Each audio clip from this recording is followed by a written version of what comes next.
A dynamic leader with a heart of gold and a huge helping hand. Today's guest has been on the top of the corporate ladder with great successes, but is no stranger to heartache and pain. Stay tuned to hear her incredible story. What superhero do you relate to most? I'm so curious. Why? Each of us has our own innate nuclear power. It's God-given.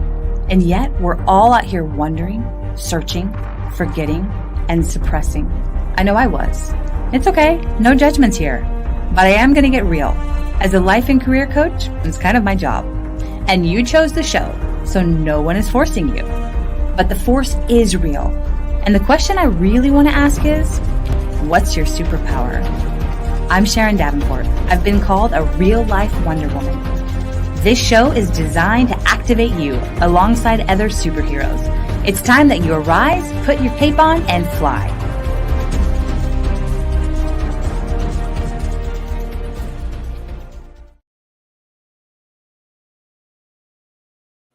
From the boardroom to the beach, Laura Evans uses her experiences to serve, guide, and inspire others.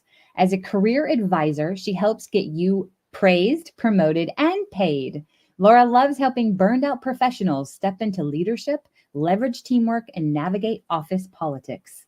Founder of Trust Your Gut Feelings, she serves individuals in their unique journey for mental wellness by optimizing the mind-gut connection through a holistic platform of life-changing products, programs, and community of people. In just 3 years, this business has grown to over $25 million a year revenue, serving nearly 330,000 families each month. Laura uses the profits of her business to support the Willow Field Foundation, which provides mental health therapy scholarships. Welcome, Laura. We're delighted to have you here with us today. Thank you, Sharon. It's an honor for me to be here. Thank you so much. Oh, absolutely. I just adore you. And I'm sure that our listeners and our friends listening will too. And so, the question that I love to ask our guests who come on here is, who is your favorite superhero and why? Well, I grew up watching Wonder Woman and Batman. So I really sort of feel like my favorite superhero is a combination between the two. Oh. I loved all the animation of the pow pow in the Batman series. If any of you guys are in my age group or remember growing up watching that. And I just loved the empowerment of Wonder Woman that I felt like, it wasn't just a man that could be a superhero, that a woman could be a superhero too. So that would have to be my answer. I love it. I love the combination of them as well. And it's kind of funny.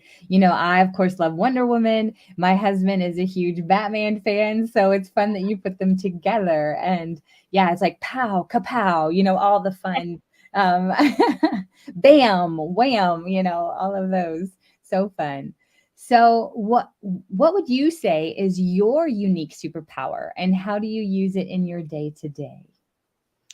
Well, my unique superpower, I would say, is clearing a path. And whether it is clearing a path on the journey that we had as a family, or whether is clearing a path as I help people in their career and help develop businesses, or help somebody solve maybe some health issues that they're having, I just love to clear a path. And I also find, and people tell me that I'm able to appear and remain calm in a storm. And that helps them feel more calm and more confident. Sometimes on the inside, I don't always feel calm, but people tell me that. And so I believe that people around you really know you well and can sometimes speak life or speak things over you that you're not aware of yourself. So people tell me that. I would have to agree with them just in getting to know you. And, you and I have gotten to talk on some deep levels about some different things. And it has been an honor and a joy to have those conversations. And you have this calmness about you that translates to those that you're connecting with. And so I would have to definitely agree with people who say that too. That's definitely a superpower of yours. So I love Thank it. you. So I would love for our friends listening to be able to get to know you a little bit more, to be able to hear some of your story, because it is a powerful and dynamic personal story. And if you don't mind sharing about your personal story and about how you came to be connected with the Willow Field Foundation. Sure. So, as you mentioned in the intro, my background is being an executive. I was executive for some very major brands and even president for billion-dollar brands. So, I have to say that my career was a priority for me. And I felt like that was the way it was supposed to be because I was providing for our family through my Right. career. And I got to a place in life where I just felt really strongly convicted Mm, that I was out of balance in my priorities. And my children were growing up so fast. I'm a blessed mom of 4 children. And I just saw these milestones in their life flying by that I mm, was missing and missing and missing. And so I listened to that conviction of that I needed better balance. And I took a step in obedience to that of walking away from my career in a prime time of my career. wow. But I just trusted and believed, and I'm very faith based, and I trusted and Mhm. believed that God had a better, bigger plan for me, That's and I right. was just going to follow. And I knew my family was something that He had given to me, and that that was absolutely a priority and should be a priority in my life. Yes. So why I set that up is because within a year and a half of me walking away from my corporate position and being available more as a parent, building a business independently at home, one of Mhm. our teenage daughters attempted suicide, Mm, and that hurts, and her hurt mm, a lot, and not being able to figure out how to resolve it, and then thrown into what do we do, how do we help her, who do we go to, where do we mhm. go to. And we went through this journey as a family, and thankfully I will shortcut it real quickly to say this daughter's doing super well. She is at a university, she's studying to be a plant biologist, and Oh, she is doing really, really well.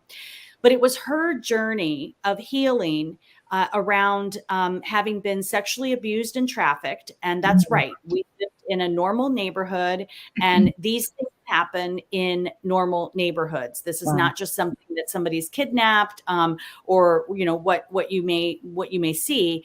It happens normally. She never spent the night away from us. She was not with someone that had any kind of abuse record or was on any kind of a list. He was Mm, the most popular dad in the neighborhood. It was mm, her best friend's dad, and he used all of the children in inappropriate content creation and also abuse.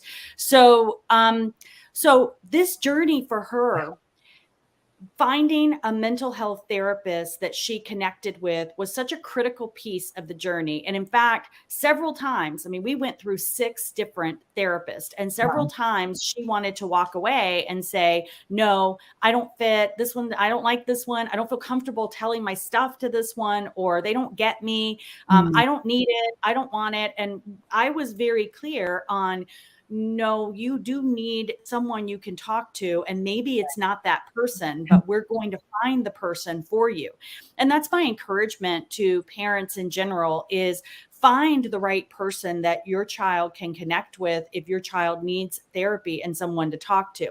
yeah. So we sat down, we picked out someone, and long story short, they created a great relationship. And my daughter's story of what she had been through, and she did prosecute her abusers. Every survivor's journey is different. Her choice Wow. was to prosecute in order to save other children that were at home. So she Incredible. prosecuted her abusers, and we did see justice in our proceedings. Mm, But she inspired this therapist to create a foundation that would provide mental health therapy scholarships for other especially abused children who didn't have access, because right. out of all the children that were abused in this situation, many of them did not have parents that could afford to go to whatever therapist they need, or that could encourage them to go seek therapy. And so my daughter was super grateful for what she had available, Right. and wanted to pay it forward. And that's what the Willowfield Foundation is. So that's what led us to it. Wow. Well, for those of you listening, that was a lot packed in there, right? Did you guys follow all of it? I mean, talk about from the corporate world and living at the top of your game. Excuse me. Choose deciding to step away while you're at the pinnacle of that to invest in your family. Which, Laura, that's what's so incredible is that it's really, you listened to the voice of the Holy Spirit. You listened to the promptings of God to do that, because you may not have been available to be able to be there for your daughter in the way that she needed during that time and all of those proceedings and everything that happened. Because we've talked a little bit more about this, the trial and all of this stuff, and that is a very stressful, very involved experience. And if you hadn't done that and stepped away from your corporate job at that time, you may not have been available to be able to walk through that with her to the extent that I know that it took. And so Right. I commend you in doing that and just in listening. So guys, those of you that are listening, if you are feeling like that you need to step away from something that you're involved with right now, or that you need to step into something that's calling you, don't hesitate. Take that next step. Take that action, because that's God. He's showing you, and you'll quickly learn, probably whether that was the right decision or not. And sometimes we do think it is, and we step into something, but that's where we have to trust that God's got us every step of the way too. So I just commend you in doing that. And wow, and what a beautiful thing that out of your heartache and out of your experience and your daughter, she's brave. And I have so much respect for her in telling her story and going after those that harmed her and so many others. That takes a tremendous amount of grit and courage. So, wow. Yeah. So you've touched on it just a little bit, and I'd love to just hear from you a little bit more about this. But how has faith, been there and brought you through this journey and in your experiences in life in general? How has that come into play for you? Yeah, I think all of us would love to say anytime we felt that prompting, that we followed that prompting, and we've led that kind of spirit-filled journey in life of surrendering to the next thing, the next right thing that we feel prompted. But I can assure you that that is not my whole story. My life is not littered with that. And it doesn't matter where you are, anyone that's listening, in where your journey is. Today's a new day. Today's a new day. You can start now. And for me, this very emotional life or death situation put me to my knees of surrendering to God and seeking him in a level that I had never before, because I'm such a type A personality that I'm used to being in control of things and planning things. And these circumstances around my daughter's mental health as a PTSD survivor, and suicidal ideation, and then the choice to prosecute and everything we went through in the 3 years for justice, that was all out of my control. I could not do anything. Now, I could use my leadership skills to follow up with the detectives and to organize things and to create refuge for my daughter at times when she needed it. I could use my leadership and planning skills to do those kind of things. But to really control the circumstances, I had to completely and utterly surrender. And I'm glad I learned that lesson, because it's such a better way to live life. To know that God goes before you, and that he already knows what's going to happen. And if you're willing to surrender the circumstances that are out of your control. Now, things that are in our control is that we show up on time to a meeting, or that we work and earn money so that we can feed our family. I mean, there are things that are within our control, but to let the things that are not within your control, surrender those to him, was such an important lesson for me. And I feel like he connected back with me, and I felt seen on that, in how the Field Foundation got its name. So can I share a little bit about how that please came about? do. Well, our story is filled with God's handprints all over our story. It's redemption. restoration, and justice as well, protection. But in particular, when our daughter and her therapist were inspired to create the Willowfield Foundation, the therapist, inspired by my daughter's story and her will, her interest to give back, said, I want you to pick the second word of the street where your abuse happened.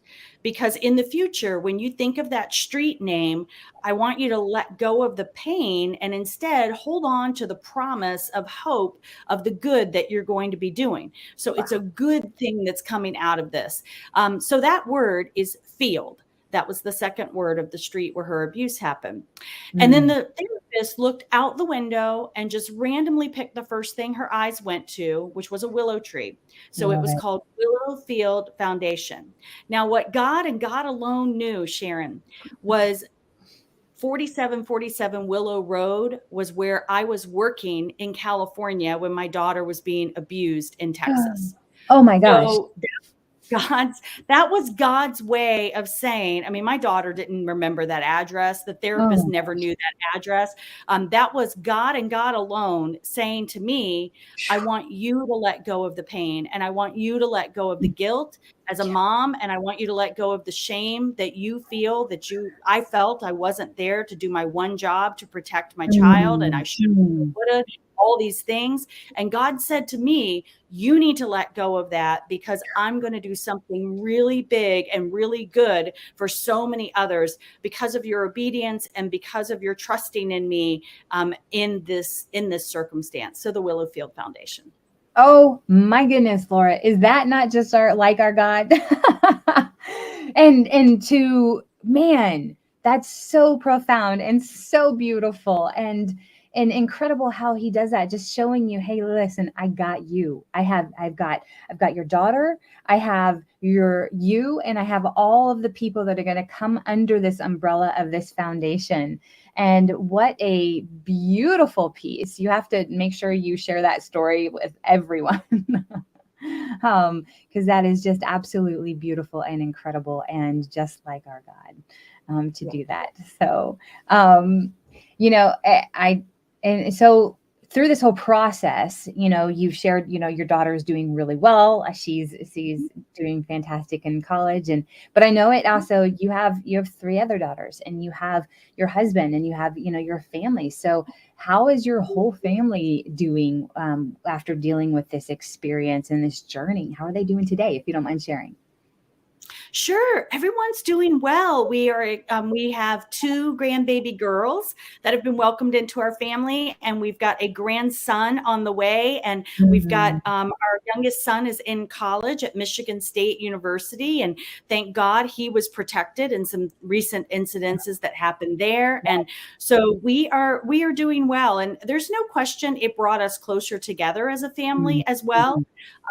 And we are all very passionate about this foundation.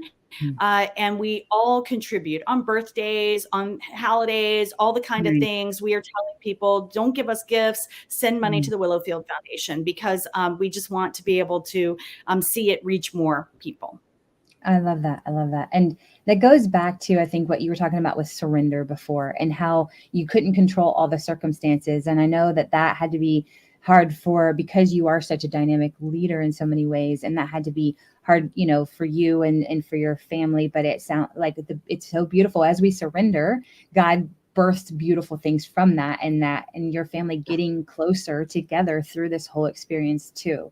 So there's, and I love how you're choosing to see the gifts and the joys, excuse me, from the tragedy and the experience that you guys have overcome. So, so precious and so beautiful.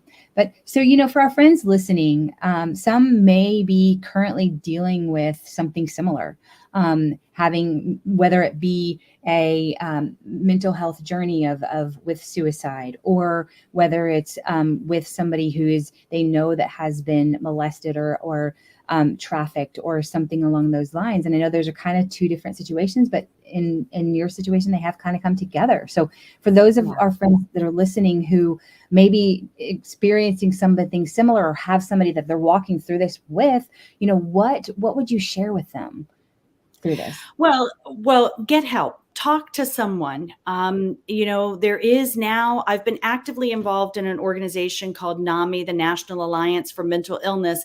And thankfully, due to the advocacy that organization has done, we have helped create a 988 number.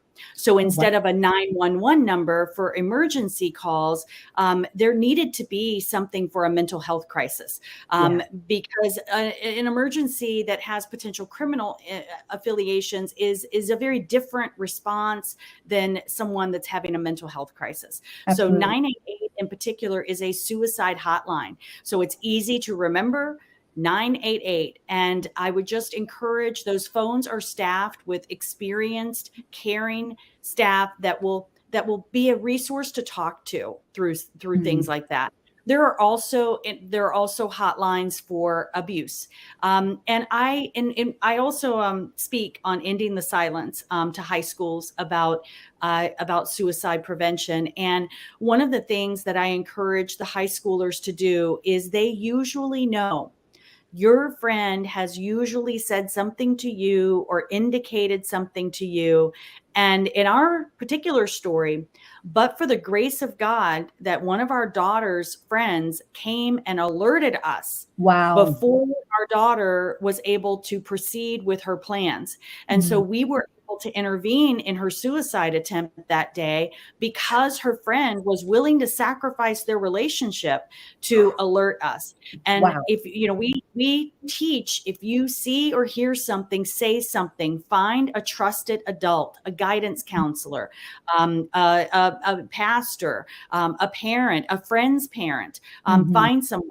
And for those of us that are parents, I'm also a facilitator of Darkness to Light, which is a Mhm. child sexual abuse prevention organization. They have amazing resources online, free resources that you can go and look at for how to begin talking with your children about what is okay and what's not okay, Yeah, how so to good. talk with your teen about how to ask, what is consent, how to get consent Mhm. in terms of their dating life, and even what to do if you do have the child of one of your friends comes to you and says that they've been sexually abused. Where do you go? What do you do? All of those resources are free on the Darkness to Light website. And I encourage any adults that are around children to educate themselves about it. It's these things happen in the cloak of darkness. And when we get uncomfortable talking about these things, because these are not comfortable things to talk about, Right. but when we get uncomfortable talking about it, we shine a bright light and expose it so that it has less power and control to hurt us and to hurt our family and our children. So good. Man, I love all these resources. This is Mhm. incredible, Laura, and so needed and so good. And I'm going to check it out because, my son is 10 and we have had little conversations with him, but luckily he's still extremely innocent because of where he's gone to school and stuff. But we know that he's coming into teenagehood. And so, no, I'm going to check that out myself personally, too. So thank you for sharing that as well. So good. So much here. So, and like, okay, now we're going to like pivot. We're going to switch gears a little bit. And you are amazing and do multiple things. Like we've mentioned, you've worked in the high level corporate world, and possibly experienced, burnout yourself. So there might be some coaches listening here to this call, or some professionals that are dealing with burnout themselves. So, and I know you've helped coach many professionals with that. So, what would you tell somebody who is maybe experiencing burnout for themselves? Well, it goes back to the lesson I learned about surrender. Mm. I find that the greatest amount of burnout occurred for me when I tried to control everything. The more I tried to control everything and the more I felt responsible for everything, we are not responsible for how other people act. We're not responsible for how other people feel. The more I learned that I'm not responsible for everything, Mhm. and that I don't control everything, then Right. it was freeing for me to be able to let things roll off of me. Pastor Joel Osteen has a saying that I love. I think it's it might be from Psalms 45:7. I'll have to get the verse specific, but he talks about the oil of joy, that the Lord gives us the oil of Mhm. joy. And so when we're covered in the oil of joy, everything else is like nonstick, like it Mhm. rubs off, That's good. drops off of us. It rolls off of us, like water rolls, off of us.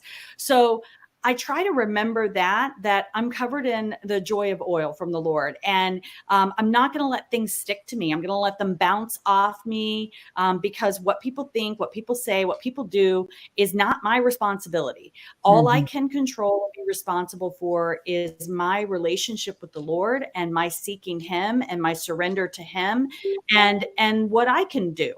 And so that has helped me not be as burnout as I used to be. And that Mhm. would be, I definitely have stepped away from that life. I live a much better life at the beach, relaxed, control my own schedule, set my own time and my hours, travel where I want to travel, when I want to travel. So it's definitely the opposite of what I was doing before. I love that. And, so true about when we try to control is when things get more out of control. Right. And I recently was on a retreat to Costa Rica with an amazing group of women. And we were able to worship, praise and worship on the beach. We rode ATVs. We learned to surf. It was such an incredible time. And then we had time to relax, time to worship, like I said, worship, and then also to journal and to think, and then time together to go deeper with one another. And everybody had a breakthrough. But one of the things that was really hard at first, but such a relief, was that the incredible Tamara Andress was the one. She put the retreat on, and she actually said, and we were like, okay, what's our schedule? She's like, you're gonna know when to show up and what to wear, and I'll tell you before. We had to know schedule. Like, we couldn't control anything. We were completely out of control. It was the most incredible retreat I have ever been on because we had no control. She would say, tomorrow, show up. You need to be ready 8 o'clock, and you need to be wearing sporty beachwear, or Mhm. whatever. And it was, so when we give up control, when we let it go, I had so much more relaxation, rejuvenation, freedom. And she said, you can't bring your phones. That was another thing. And so we truly had to, and were able to unplug.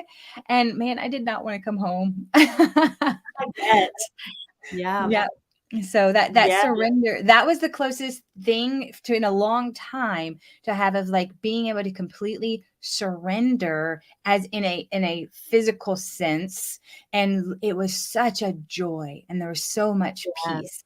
And so that is, I think, a physical story of talking about what happens when we Yeah. surrender to God and we allow Him to be in control, and we're not trying to control everything. So Yes. so beautiful. So we're getting ready, as we're wrapping up here, Laura. Is there anything else that you would like to share with our friends listening before we say adieu for the day?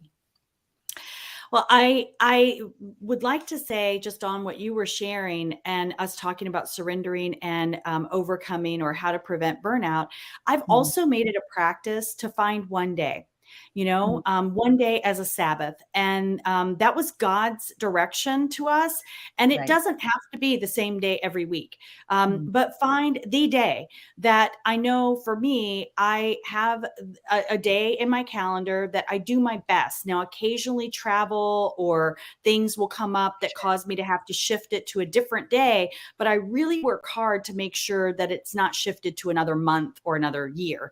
mm, And just pick a day that you do truly unplug, that you put your phone away, even if it's just for, from 9 8 from the time I wake up until 5 p.m. Even if mm, it's just daylight hours, I'm not going to be connected to my phone. The good. world will survive without me. And that's what's so freeing about it, is when we're constantly connected, we Mm, feel like the weight of the world is on our shoulders. And I would just encourage you, there's only one you. You're irreplaceably you, and you're called here for a purpose and for a reason.